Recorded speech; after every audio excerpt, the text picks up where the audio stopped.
Here I've got ALCATEL A3 and let me show you how to change language on the following device. So at first let's open the list of all applications, then find and select the settings.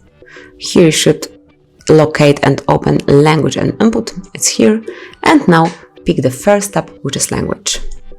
Now as you can see, you've got plenty of possibilities here, so let me pick, for example, Italiano, and as you can see, everything, the settings, the applications, everything is in Italiano. And then if you would like to go back to the previous language or change it one more time, open the settings, find language tab. So this is this one. If you do not understand those words, just locate the word icon. That would be for language. Select the first tab and now go back to the one that you had previously, or select some new one.